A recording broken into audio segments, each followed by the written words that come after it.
Welcome back to another terrifying true story. Everyone in my hometown knew about County Road 17. The road cut through the forests of northern Pennsylvania and connected three small towns. During the day, it was beautiful. At night, nobody used it unless they absolutely had to. People disappeared there. Not often enough to make national news, just enough for the locals to talk in whispers. My name is Eric, and 5 years ago I found out why. I was 28, working late shifts for a towing company. Most of our calls came from drunk drivers or people with dead batteries. Nothing exciting. On November 11th, around 1:30 a.m., dispatch called me. Pickup truck stranded on County Road 17. Caller says engine failure. I groaned. Nobody liked that road, but work was work. I loaded the tow truck and headed out. Rain pounded the windshield. The forest looked black and endless. 30 minutes later, I spotted the pickup. An old red Ford parked on the shoulder. Hazard lights blinking, but there was no driver. I got out and checked the vehicle.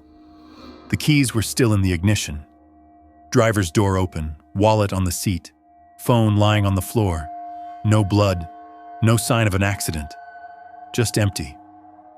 I called out. Nothing. Then my flashlight caught something on the wet pavement.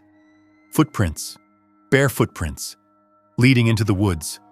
I should have called the police and waited. Instead, I followed them.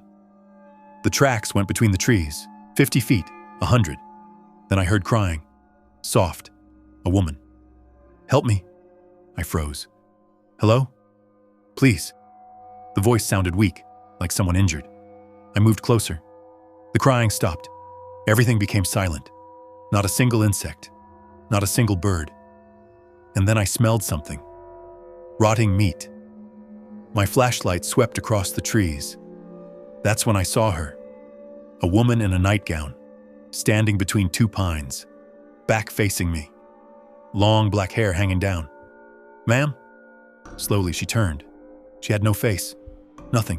Just smooth skin. No eyes. No mouth. No nose. I stumbled backward, and then she screamed. Not through a mouth. The sound came from everywhere. The trees. The ground. Inside my head. I ran. Branches tore my arms. The screaming followed me. I burst onto the road and jumped into my truck.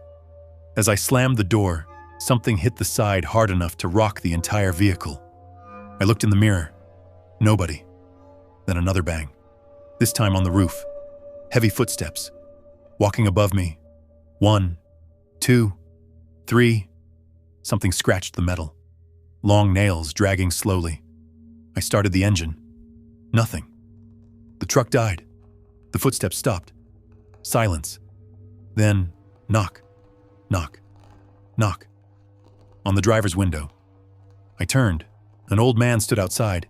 He looked soaked from the rain, his skin pale, his eyes cloudy. He smiled. Relief washed over me, until I noticed his feet, bare and backwards. He pointed upward. I slowly looked toward the roof. Something was crouched there. Its arms hung over the windshield. Thin, gray, too long. And its head. God, its head. It had no eyes. Only a mouth stretching from ear to ear, full of human teeth. It smiled at me. The old man outside whispered, "Don't let it hear you breathe." Then he disappeared. Not walked away. Disappeared. The creature tilted its head, listening. I held my breath. 30 seconds. 1 minute. My chest burned. The thing sniffed the air. Its fingers tapped the glass. Tap, tap, tap. Then its head snapped toward the woods. Something in the darkness had called to it, and whatever it heard made it leap off my truck and vanish into the trees. Suddenly the engine started. I didn't wait. I sped out of there. Police returned with me at sunrise. The red pickup was still there, but they found something else. A body, 30 yards into the woods. A woman, dead for nearly 20 years, still wearing a nightgown, her face missing. Authorities blamed animals. They also found another body, an elderly man, dead even longer. His feet had been severed after death. Local records identified him, Harold Briggs, a farmer. He died in 1983. The same old man who had knocked on my window.